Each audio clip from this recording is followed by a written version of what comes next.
Hello guys and welcome back to Best Topics. ഇന്നത്തെ വീഡിയോയിലൂടെ നമ്മൾ വളരെ ഇൻട്രസ്റ്റിംഗ് ആയിട്ടുള്ള ടോപ്പിക്കാണ് ഡിസ്കസ് ചെയ്യാൻ പോകുന്നത്. ഇൻട്രസ്റ്റിംഗ് മാത്രമല്ല, കുറച്ചൊരു വ്യത്യസ്തമായിട്ടൊരു ടോപ്പിക് കൂടിയാണിത്. ഇനി ഈ വീഡിയോ സ്റ്റാർട്ട് ചെയ്യുന്നതിന് മുമ്പ് ആദ്യം തന്നെ എനിക്ക് പറയേണ്ടത് ടാറ്റ ഫാൻസിനോടും അതുപോലെ ടാറ്റ ഇഷ്ടപ്പെടുന്നവരോടുമാണ്.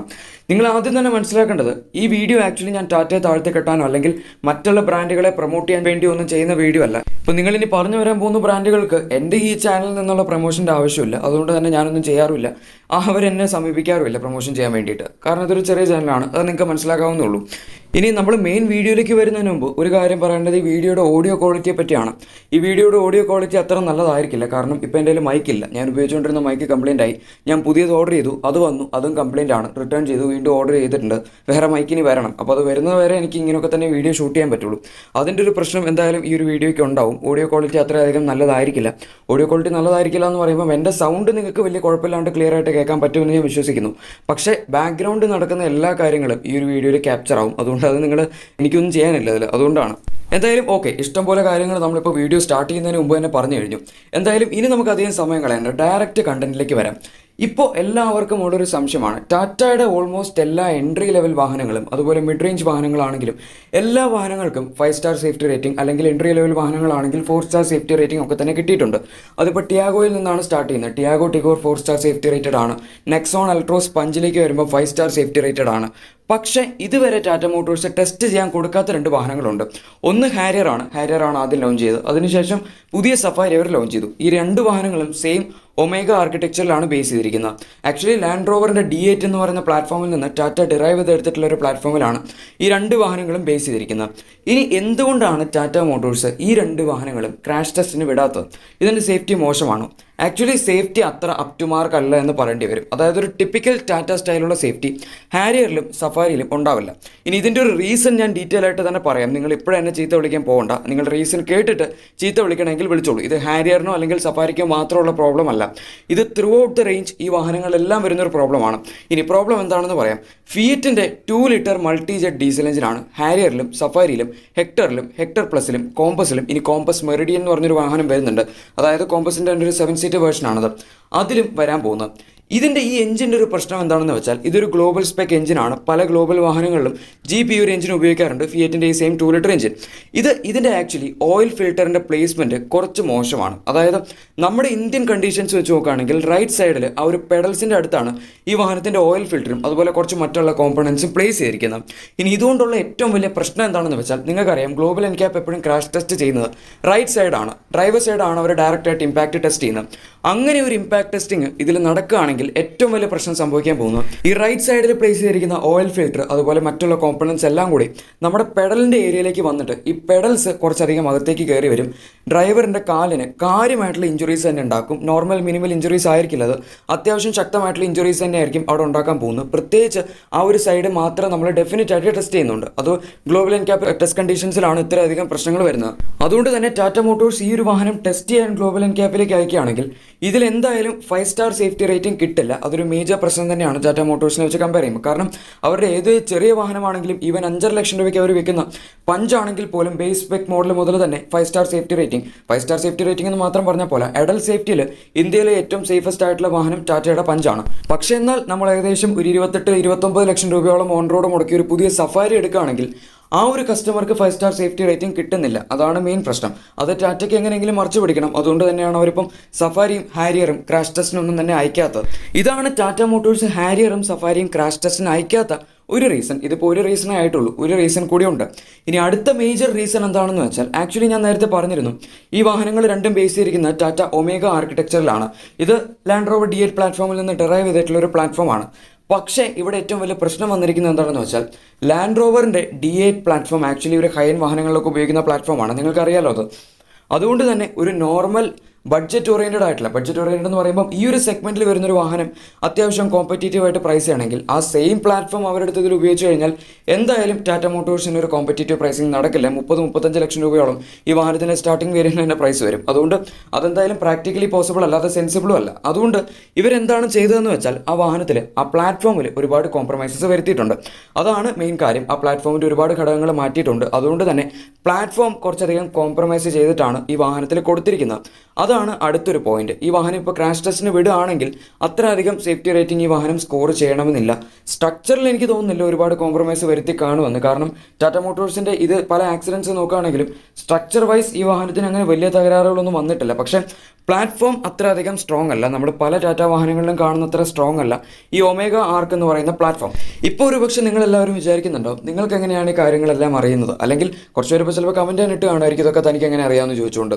ആക്ച്വലി ഇത് പുറത്തു വിട്ടിരിക്കുന്ന മഹീന്ദ്രയാണ്. ഓക്കെ, മഹീന്ദ്ര XUV 700യുടെ ക്രാഷ് ടെസ്റ്റ് ഇൻ ഹൗസ് ആയിട്ട് തന്നെ നടത്തിയിട്ടുണ്ടായിരുന്നു. അതായത് അവർ തന്നെ ഗ്ലോബൽ എൻക്യാപ്പിൽ കൊടുക്കുന്നതിന് മുൻപ് അവരുടേതായ രീതിയിൽ തന്നെ സേഫ്റ്റി അവർ മാക്സിമം ടെസ്റ്റ് ചെയ്തിട്ടാണ് ഈ ഒരു വാഹനം ഗ്ലോബൽ എൻക്യാപ്പ് ക്രാഷ് ടെസ്റ്റിന് അയച്ചത്. അതുമല്ലാതെ ഇപ്പോൾ ജസ്റ്റ് അവർ വിറ്റിട്ട് അയക്കുകയാണെങ്കിൽ അവർക്ക് വേണ്ട കോംപ്രമൈസ് എല്ലാം ഒഴിവാക്കാൻ പറ്റില്ലായിരുന്നു. അങ്ങനെ ഒരു പ്രശ്നമുണ്ട്, അതിനെപ്പറ്റി ഞാൻ പറയാം. അതുകൊണ്ട് നിങ്ങൾ ഈ വീഡിയോ അധികം സ്കിപ്പ് ചെയ്യരുത്. ഇത് ഡയറക്റ്റ് ഫുള്ളായിട്ട് തന്നെ കണ്ടില്ലെങ്കിൽ നിങ്ങൾ ഒരുപാട് പോർഷൻസ് മിസ് ചെയ്യും. ഒരുപക്ഷെ നിങ്ങൾ തന്നെ അതുമായിട്ട് നിങ്ങൾക്ക് മിസ്ലീഡിംഗ് ആയി പോകേണ്ട ഒരു സാധ്യതയുണ്ട്. അതുകൊണ്ട് ഫുള്ളായിട്ട് തന്നെ കാണാം.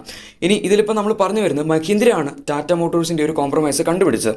എന്താണ് സംഭവം എന്ന് വെച്ച് കഴിഞ്ഞാൽ മഹീന്ദ്ര XUV 700 ക്രാഷ് ടെസ്റ്റ് ചെയ്യുന്നതിന് കൂടെ ഈ വാഹനങ്ങളെല്ലാം, അതായത് ഈ സെഗ്മെന്റിൽ വരുന്ന Harrier, Safari, Hector Plus Compass, ഈ 5 വാഹനങ്ങളും മഹീന്ദ്ര ഡീറ്റെയിൽ ആയിട്ട് ടിയർ ഡൗൺ ചെയ്ത് നോക്കി. അവരുടേതായ രീതിയിൽ ക്രാഷ് ടെസ്റ്റ് ചെയ്ത് നോക്കിയ സമയത്ത് കണ്ടുപിടിച്ച ഒരു മെയിൻ ഫോൾട്ടാണ് ഇതെന്ന് പറയുമ്പോൾ എന്താണ്, ആക്ച്വലി ഓയിൽ ഫിൽറ്ററിന്റെ പ്ലേസ്മെന്റ് ആണ് അവർ ആദ്യം കണ്ടുപിടിച്ച ഏറ്റവും വലിയ മിസ്റ്റേക്ക്. ഇത് ഈ ഒറ്റൊരു വാഹനത്തിന് മാത്രമല്ല, അതായത് ഞാനിപ്പോൾ പറഞ്ഞ ഹാരിയറിനോ സഫാരിക്കോ മാത്രമല്ല, ഈ സെഗ്മെന്റിൽ വരുന്ന ഈ സെയിം 2 ലിറ്റർ മൾട്ടിജെറ്റ് എഞ്ചിൻ ഉപയോഗിക്കുന്ന 5 വാഹനങ്ങൾക്കും ഈ ഒരു പ്രശ്നമുണ്ട്. ഇതാണ് ആദ്യത്തെ കാര്യം. ഇനി അടുത്ത കാര്യം മഹീന്ദ്ര ഈ 2 വാഹനങ്ങളിൽ കണ്ടുപിടിച്ചത് എന്താണെന്ന് വെച്ചാൽ ഹാരിയറിലും സഫാരിയിലും ടാറ്റ ഉപയോഗിച്ചിരിക്കുന്ന പ്ലാറ്റ്ഫോം ഒരു ടാറ്റ ലെവലിലുള്ള പ്ലാറ്റ്ഫോം അല്ല എന്നതായിരുന്നു. ഇവർ ഇതിനു മുമ്പ് ടാറ്റയുടെ ആൽഫ പ്ലാറ്റ്ഫോം ടെസ്റ്റ് ചെയ്തിട്ടുള്ളതാണ്. അതേസമയം ഈ പ്ലാറ്റ്ഫോമിൻ്റെ സ്ട്രെങ്ത് കണ്ട് മഹീന്ദ്ര തന്നെ ടാറ്റയെ പ്രശംസിച്ചിട്ടുള്ളതുമാണ്. അതിൽ വരുന്ന വാഹനങ്ങളുടെ സേഫ്റ്റി റേറ്റിംഗും അതുപോലെ അവരുടെ ടെസ്റ്റും എല്ലാം തന്നെ കഴിഞ്ഞിട്ട്. കാരണം ഈ ഒരു ആൽഫ പ്ലാറ്റ്ഫോം എന്ന് പറയുമ്പം ഇത് മാക്സിമം ലോക്കലൈസ്ഡ് ആയിട്ട് എന്നാൽ മാക്സിമം സ്ട്രെങ്തോടു കൂടി നിർമ്മിച്ചിരിക്കുന്ന ഒരു പ്ലാറ്റ്ഫോമാണ്. അതുകൊണ്ട് തന്നെ ഇതിൽ വരുന്ന അൾട്രോസ്, പഞ്ച് ഏത് വാഹനമാണെങ്കിലും അതിനെല്ലാം തന്നെ 5 സ്റ്റാർ സേഫ്റ്റി റേറ്റിംഗ് ഉറപ്പുമാണ് എന്ന് നമുക്ക് യാതൊരു സംശയമില്ലാതെ തന്നെ പറയാം. അതുകൊണ്ട് തന്നെ ഒരു കാര്യം എന്താണെന്ന് വെച്ചാൽ ഇനി അടുത്ത് വരാൻ പോകുന്ന ജനറേഷൻ നെക്സോൺ, ടിഗോർ വരുമെന്നറിയില്ല. എന്തായാലും നെക്സോണും ടിയാഗോയും ഈ ആൽഫ പ്ലാറ്റ്ഫോമിലേക്ക് നെക്സ്റ്റ് ജനറേഷൻ മോഡൽ വരുമ്പോൾ ടാറ്റ മോട്ടോഴ്സ് അപ്ഗ്രേഡ് ചെയ്യും എന്നും ഒരു ന്യൂസ് വന്നിട്ടുണ്ട്. പക്ഷേ എന്നാൽ ഈ ഹാരിയറിലും സഫാരിയിലും ഉപയോഗിച്ചിരിക്കുന്ന ഒമേഗ ആർക്കിടെക്ചറിൽ വരുന്ന പ്ലാറ്റ്ഫോംസ് അത്രയധികം സ്റ്റേബിൾ അല്ലായിരുന്നു. സ്റ്റേബിൾ ഇൻ ദ സെൻസ് അത്രയധികം സേഫ്റ്റി കോൺഷ്യസ് ആയിട്ടുള്ള ഒരു പ്ലാറ്റ്ഫോം ആണെന്ന് പറയാൻ പറ്റില്ല എന്നാണ് മഹീന്ദ്രയുടെ ഒഫീഷ്യൽ വാദം. ഇനി ഇപ്പോൾ നിങ്ങൾ ചിലപ്പോൾ പലരും വിചാരിക്കുന്നുണ്ടോ മഹീന്ദ്രയ്ക്ക് വേറെ പണിയൊന്നുമില്ലേ, മഹീന്ദ്ര എന്തിനാണ് ടാറ്റയുടെ വാഹനങ്ങളും അതുപോലെ കോമ്പസ്, ഹാരിയർ ഇങ്ങനത്തെ വാഹനങ്ങളെല്ലാം എടുത്ത് ടെസ്റ്റ് ചെയ്ത് നോക്കുന്നതെന്ന്. ഇവരിത് ടെസ്റ്റ് ചെയ്തത് ഈ ഒരു പ്രോബ്ലം അവർക്ക് അറിയാവുന്നതുകൊണ്ടാണ്. കാരണം അവർക്കറിയാം ഈ വാഹനങ്ങളെല്ലാം തന്നെ എഞ്ചിനിൽ ചെറിയൊരു ഓയിൽ ഫിൽറ്റർ പ്ലേസ്മെന്റിന് മിസ്മാച്ച് ഉണ്ട് എന്ന്. കാരണം ഇതിപ്പോൾ ഒരു റീസൺ ഞാൻ പറയുകയാണെങ്കിൽ ഈ ഓയിൽ ഫിൽറ്റർ മിസ്മാച്ചിന്റെ പ്ലേസ്മെന്റ് പ്രശ്നം എന്താണെന്ന് ഞാൻ പറയാം. നിങ്ങൾ ട്യൂൺ ചെയ്ത് വെച്ചോ, അതായത് ഈ വീഡിയോ സ്കിപ്പ് ചെയ്യാതെ തന്നെ കണ്ടാൽ മതി അതിന്. ഇനി ഇത് മഹീന്ദ്ര എന്തിനാണ് ടെസ്റ്റ് ചെയ്തതെന്ന് വെച്ചാൽ ആദ്യത്തെ കാര്യം അവർക്ക് അറിയണമായിരുന്നു ഇത് സത്യമാണോ അല്ലയോ എന്ന്. അതെന്തായാലും സത്യമാണെന്ന് തെളിഞ്ഞു. അതുപോലെ തന്നെ അടുത്ത കാര്യം മഹീന്ദ്ര ഇത് എന്തിനാണ് ചെയ്തതെന്ന് വെച്ചാൽ അവർക്കും ഇങ്ങനൊരു ചെറിയ പ്രശ്നമുണ്ട്. കാരണം Mahindra MX XUV 700 petrol model വരുന്നതിൻ്റെ ഓയിൽ ഫിൽറ്ററിൻ്റെ പ്ലേസ്മെൻറ്റിലും ചെറിയൊരു പ്രശ്നമുണ്ട്. അതും ഇതുപോലെ തന്നെ റോങ് സൈഡിലാണ് പ്ലേസ് ചെയ്തിരുന്നത്. അതുകൊണ്ട് അതവർ റെക്ടിഫൈ ചെയ്തിട്ടാണ് ഈ വാഹനം ക്രാഷ് ടെസ്റ്റിന് അയച്ചത്. അതൊരു മേജർ പോയിന്റ് ആണ്, നമ്മളത് മിസ് ഔട്ട് ചെയ്ത് പോകാനും പാടില്ല. കാരണം അതവർ മിസ്മാച്ച് മാറ്റിയിട്ടാണ് ഗ്ലോബൽ എൻക്യാപ്പ് ക്രാഷ് ടെസ്റ്റിന് അയച്ചത്. അതുകൊണ്ട് തന്നെയാണ് ഈ വാഹനത്തിൻ്റെ റിസൾട്ട്സ് വരാൻ കുറച്ച് ലേറ്റ് ആയതും. അതും അല്ലെങ്കിൽ ഒരു പക്ഷേ മഹീന്ദ്ര ചിലപ്പോൾ സ്റ്റാർട്ടിങ്ങിൽ ആ വാഹനം ലോഞ്ച് ചെയ്ത സമയത്ത് തന്നെ കുറച്ച് അറ്റൻഷൻ സീക്ക് ചെയ്യുന്ന രീതിയിൽ അവർ ആ ഒരു 5 സ്റ്റാർ സേഫ്റ്റി റേറ്റിംഗിൻ്റെ ഒരു രഹസ്യം കൂടി പുറത്തുവിടാൻ തീരുമാനിച്ചതായിരിക്കാം. പക്ഷേ MX സീരീസിൽ ഈ പെട്രോൾ മോഡൽ വരുന്ന ഓയിൽ ഫിൽറ്ററിൻ്റെ പ്ലേസ്മെൻറ്റ് മിസ്മാച്ച് കാരണമായിരിക്കാം അവരതിൻ്റെ ആ ഒരു ക്രാഷ് ടെസ്റ്റ് റിസൾട്ട്സ് പുറത്തുവിടുന്നതും ക്രാഷ് ടെസ്റ്റിന് അയക്കുന്നതും ആ പ്രൊസീജിയേഴ്സ് എല്ലാം കുറച്ച് മാറ്റി വെച്ചത്. അതെന്തായാലും അവർക്ക് ഈ 2 വാഹനങ്ങളും അതുപോലെ മറ്റുള്ള ഈ സെഗ്മെന്റിൽ വരുന്ന എല്ലാ വാഹനങ്ങളും കണ്ടിട്ട് മനസ്സിലായി. ഇവിടം കൊണ്ട് എന്തായാലും മഹീന്ദ്രയുടെ ജോലി തീർന്നു. മഹീന്ദ്ര മറ്റുള്ള കമ്പനികൾ ചെയ്തിരുന്ന ഒരു കള്ളത്തരം കണ്ടുപിടിച്ചു എന്ന് വേണമെങ്കിൽ പറയാം. ആ ഓയിൽ ഫിൽറ്ററിൻ്റെ കേസാണ് ഞാൻ പറഞ്ഞത്. അതുകൊണ്ട് ഇപ്പം ഏതൊരു വാഹനമാണെങ്കിലും ഈ സെഗ്മെന്റിലുള്ള MG, Hector Plus Compass, Harrier, Safari ഇങ്ങനത്തെ വാഹനങ്ങളെല്ലാം തന്നെ ഇങ്ങനൊരു പ്രശ്നം ഉണ്ടെന്ന കാര്യം നമുക്ക് എന്തായാലും മനസ്സിലായിട്ടുണ്ട്. ഇപ്പോൾ ഇനി അടുത്തൊരു ചോദ്യം വരുന്നത് ഇതെങ്ങനെയാണ് ജീപ്പ് അല്ലെങ്കിൽ ഫിയറ്റ് പോലുള്ളൊരു കമ്പനി ഇങ്ങനെ ഓയിൽ ഫിൽറ്ററിൻ്റെ പ്ലേസ്മെൻ്റ് ഒക്കെ മിസ്മാച്ച് ആക്കിയിട്ട് ഈ കമ്പനികൾക്ക് കൊടുക്കുന്നത്, അല്ലെങ്കിൽ ഇതെങ്ങനെയാണ് ഇത്രയും വലിയൊരു പ്രശ്നമാവുന്നത് എന്നാണ്. ആക്ച്വലി ഇങ്ങനൊരു പ്രശ്നം വരാനുള്ള മെയിൻ കാരണം ഈ കോമ്പസ്, നമുക്കറിയാം കോമ്പസ് ആക്ച്വലി യൂറോപ്യൻ മാർക്കറ്റിലൊക്കെ വരുന്ന വാഹനം ടെസ്റ്റ് ചെയ്ത സമയത്ത് ഈ കോമ്പസിന് 5 സ്റ്റാർ സേഫ്റ്റി റേറ്റിംഗ് കിട്ടിയതാണ്. അതെന്തുകൊണ്ടാണ്? അതൊരു ലെഫ്റ്റ് ഹാൻഡ് ഡ്രൈവ് വാഹനമായിരുന്നു. ഈ എഞ്ചിൻ ബേസിക്കലി അവർ ലെഫ്റ്റ് ഹാൻഡ് ഡ്രൈവ് വാഹനങ്ങൾക്ക് വേണ്ടി തന്നെ ഡെവലപ്പ് ചെയ്തിട്ടുള്ള ഒരു എഞ്ചിൻ ആയിരുന്നു. അത് അവരുടെ പല വാഹനങ്ങൾ ഗ്ലോബൽ സ്പെക്കിൽ നമ്മൾ കണ്ടാലും നമുക്ക് മനസ്സിലാവും. ഇനി ഇത് ലെഫ്റ്റ് ഹാൻഡ് ഡ്രൈവ് ആവുന്നതുകൊണ്ടുള്ളൊരു ഗുണം എന്താണെന്ന് വെച്ചാൽ ഈ ഓയിൽ ഫിൽറ്ററിൻ്റെ പ്ലേസ്മെൻറ്റ് റൈറ്റ് സൈഡിലായതുകൊണ്ടാണ് ഈ പെഡൽസിൻ്റെ പ്രശ്നങ്ങളെല്ലാം അവിടെ വരുന്നത്. നമ്മുടെ ഡ്രൈവറിന് ഒരുപാട് ഇഞ്ചുറീസ് താഴ്ഭാഗത്തെ കാലിലൊക്കെ വരുന്നത്. പക്ഷേ അതേസമയം ഇത് ലെഫ്റ്റ് ഹാൻഡ് ഡ്രൈവ് ആണെങ്കിൽ ഡ്രൈവർ സീറ്റിൻ്റെ പ്ലേസ്മെൻറ്റ് ലെഫ്റ്റ് സൈഡിലാണ്. അതുകൊണ്ട് തന്നെ ഈ ഗ്ലോബൽ സ്പെക് വാഹനങ്ങളെല്ലാം നിങ്ങൾ നോക്കുകയാണെങ്കിൽ യൂറോ എൻ ക്യാപ്പ് അങ്ങനത്തെ കാര്യങ്ങളെല്ലാം തന്നെ അവർ ക്രാഷ് ടെസ്റ്റ് ചെയ്യുന്ന Australian N cap, Latin N cap, euro N cap ഇവരെല്ലാം തന്നെ ക്രാഷ് ടെസ്റ്റ് ചെയ്യുന്നത് ലെഫ്റ്റ് സൈഡിലാണ് വാഹനത്തിൻ്റെ. അതുകൊണ്ട് അവിടെയുള്ള ലെഫ്റ്റ് ഹാൻഡ് ഡ്രൈവ് വാഹനങ്ങളുടെ സേഫ്റ്റി റേറ്റിംഗ് എന്തായാലും ഇതുകൊണ്ട് ഒരിക്കലും മാറ്റം വന്നിട്ടില്ല. ഇവിടെയുള്ള വാഹനങ്ങൾക്കാണ് ഈ ഒരു മെയിൻ പ്രശ്നം വന്നിരിക്കുന്നത്. ഇവിടെയുള്ള എല്ലാ റൈറ്റ് ഹാൻഡ് ഡ്രൈവ് വാഹനങ്ങളും, ഓഫ് കോഴ്സ് ഇന്ത്യയിലെ എല്ലാ വാഹനങ്ങളും റൈറ്റ് ഹാൻഡ് ഡ്രൈവ് തന്നെയാണ്, അല്ലെങ്കിൽ ഇമ്പോർട്ടഡ് വാഹനങ്ങൾ ഇന്ത്യയിലേക്ക് കൊണ്ടുവരണം. ഇവരിപ്പോൾ ഈ എഞ്ചിൻ കൊടുത്തിരിക്കുന്ന റൈറ്റ് ഹാൻഡ് ഡ്രൈവ് വാഹനങ്ങളായ 5 വാഹനങ്ങൾക്ക് തന്നെയാണ്. ഇനിയിപ്പോൾ കോമ്പസിൻ്റെ മെറിഡിയൻ വേർഷൻ 7 സീറ്റർ മോഡലൊക്കെ വരികയാണെങ്കിലും അതിലും ഈ സെയിം എഞ്ചിൻ തന്നെയാണ് വരുന്നത്. ഇതാണ് മെയിൻ കാര്യം. ഈ 5 വാഹനങ്ങൾ, അതായത് Hector Plus, Harrier, Safari, Compass, ഈ 5 വാഹനങ്ങളും ഇതുവരെ മാനുഫാക്ചറേഴ്സ് ക്രാഷ് ടെസ്റ്റിന് കൊടുക്കാതിരിക്കാനുള്ള റീസൺസ് ആണ് നമ്മൾ ഇന്നത്തെ വീഡിയോയിലൂടെ ഡീറ്റെയിൽ ആയിട്ട് തന്നെ ഡിസ്കസ് ചെയ്തത്. ഇനി ഞാൻ ഈ പറഞ്ഞ കാര്യങ്ങളോട് നിങ്ങൾക്ക് യോജിക്കാൻ ബുദ്ധിമുട്ടുണ്ടെങ്കിൽ, അതായത് ഞാൻ ഈ പറഞ്ഞതെല്ലാം ഫേക്ക് ആണ് അല്ലെങ്കിൽ ഫുള്ള് തള്ളാണെന്ന് നിങ്ങൾ വിശ്വസിക്കുന്നുണ്ടെങ്കിൽ ഞാനിവിടെ ഡിസ്ക്രിപ്ഷൻ ബോക്സിൽ ഞാൻ ഇതിന് വേണ്ടി റെഫർ ചെയ്തിട്ടുള്ള ലിങ്കും കാര്യങ്ങളും എല്ലാം തന്നെ കൊടുത്തേക്കാം. ടീം BHPയിൽ നിന്നാണ് ഒരുപാട് ഡീറ്റെയിൽസ് എനിക്ക് കിട്ടിയിരിക്കുന്നതിൻ്റെ. നിങ്ങൾക്ക് വേണമെങ്കിൽ അതെല്ലാം ചെക്ക് ചെയ്ത് നോക്കാം. ഇനി വീഡിയോ കൺക്ലൂഡ് ചെയ്യുന്നതിന് മുമ്പ് അവസാനമായിട്ട് നിങ്ങളോടൊരു കാര്യം പറയേണ്ടത്, ഞാൻ നേരത്തെ പറഞ്ഞിരുന്നു ടാറ്റ മോട്ടോഴ്സ് ഒമേഗ ആർക്ക് പ്ലാറ്റ്ഫോം നിർമ്മിക്കുന്ന സമയത്ത് ഒരുപാട് കോസ്റ്റ് കട്ടിങ്ങും അങ്ങനത്തെ കാര്യങ്ങളെല്ലാം തന്നെ ചെയ്തിട്ടാണ് ലാൻഡ് റോവറിൽ നിന്ന് ഡ്രൈവ് ചെയ്തിട്ടുള്ള ആ ഒരു D8 പ്ലാറ്റ്ഫോം ഹാരിയറിലേക്ക് അവർക്ക് കൊണ്ടുവരാൻ സാധിച്ചു. സെയിം പ്ലാറ്റ്ഫോമിൽ തന്നെയാണ് സഫാരിയും ബേസ് ചെയ്തിരിക്കുന്നതെന്ന്.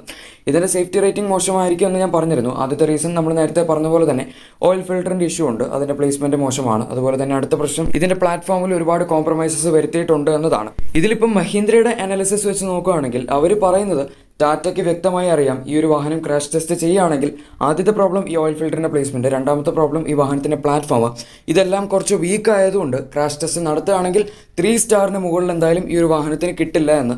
അതുകൊണ്ടാണ് ഇവർ ക്രാഷ് ടെസ്റ്റിന് വിടാത്തതെന്നാണ് അവരുടെ വാദം. പക്ഷേ ഞാൻ നേരത്തെ പറഞ്ഞ പോലെ തന്നെ മഹീന്ദ്ര ഇവരുടെ ആൽഫ പ്ലാറ്റ്ഫോമിലും ഡീറ്റെയിൽ ആയിട്ട് തന്നെ ഒരു പഠനം നടത്തിയിരുന്നു. അതിൽ പക്ഷേ അത് വളരെ നല്ലൊരു പ്ലാറ്റ്ഫോമായിട്ട് തന്നെയാണ് മഹീന്ദ്ര പറഞ്ഞത്. ഇതിലൂടെ ഇപ്പോൾ എനിക്കൊരു കൺക്ലൂഷനായിട്ട് പറയേണ്ടത്, ടാറ്റ അവരുടെ എൻട്രി സ്പെക് വാഹനങ്ങളിലും അതുപോലെ 5.5-6 ലക്ഷം രൂപ ഓൺ റോഡ് വരുന്ന വാഹനങ്ങളെല്ലാം 5 സ്റ്റാർ സേഫ്റ്റി റേറ്റിംഗ് പ്രൊവൈഡ് ചെയ്യുന്നുണ്ടാവായിരിക്കും. പക്ഷേ 28 അല്ലെങ്കിൽ 29 ലക്ഷം രൂപ ഓൺ റോഡ് മുടക്കി വാങ്ങുന്നൊരു വാഹനത്തിൽ സേഫ്റ്റി 3 സ്റ്റാർ അല്ലെങ്കിൽ 4 സ്റ്റാർ, ഈവൻ 4 സ്റ്റാർ ആണെങ്കിൽ തന്നെ അത് കുറച്ച് കുറവല്ലേ എന്നതാണ് എൻ്റെ ഒരു ചോദ്യം. ഈ ആസ്പെക്ട്സിൽ എന്തായാലും ടാറ്റ ഉടനടി തന്നെ വ്യത്യാസം വരുത്താൻ പറ്റുമെങ്കിൽ അറ്റ്ലീസ്റ്റ് ഹാരിയറിന് പുതിയ ഫേസ്ലിഫ്റ്റ് വേർഷൻ എപ്പോഴെങ്കിലും കൊണ്ടുവരികയാണെങ്കിൽ അതിലെങ്കിലും ഈ ഒരു മാറ്റം വരുത്തണമെന്നാണ് എൻ്റെ ഒരു അഭിപ്രായം. എന്തായാലും ഗൈസ്, ഞാൻ ഇനി കൂടുതൽ വലിച്ചു കിട്ടുന്നില്ല. ഇപ്പോൾ തന്നെ നമ്മുടെ വീഡിയോ ഏകദേശം നല്ല ലെങ്ത് ആയിട്ടുണ്ട്. എനിവേ നമ്മുടെ ഇന്നത്തെ വീഡിയോ എല്ലാവർക്കും ഇഷ്ടപ്പെട്ട് കാണും എന്ന് വിചാരിക്കുന്നു. വീഡിയോ ഇഷ്ടപ്പെട്ടെങ്കിൽ മറക്കാതെ തന്നെ ലൈക്ക് ചെയ്തേക്കുക. ഇതുപോലുള്ള വാഹനങ്ങളുടെ കൂടുതൽ അപ്ഡേറ്റ്സും ഡീറ്റെയിൽസും എല്ലാം നിങ്ങൾക്ക് തന്നെ ആദ്യം ലഭിക്കാൻ താല്പര്യമുണ്ടെങ്കിൽ മറക്കാതെ തന്നെ ചാനൽ സബ്സ്ക്രൈബ് ചെയ്യുക. കൂടെ സൈഡിൽ കൊടുത്തിരിക്കുന്ന ആ ബെൽ ബട്ടനോട് പ്രസ് ചെയ്ത് അത് ഓൾ നോട്ടിഫിക്കേഷൻസ് ആക്കി വെക്കുകയാണെങ്കിൽ ഞങ്ങളുടെ ലേറ്റസ്റ്റ് അപ്ഡേറ്റ്സ് എല്ലാം നോട്ടിഫിക്കേഷൻസ് ആയിട്ട് നിങ്ങൾക്ക് തന്നെ ആദ്യം ലഭിക്കുന്നതായിരിക്കും. Thank you for watching my video.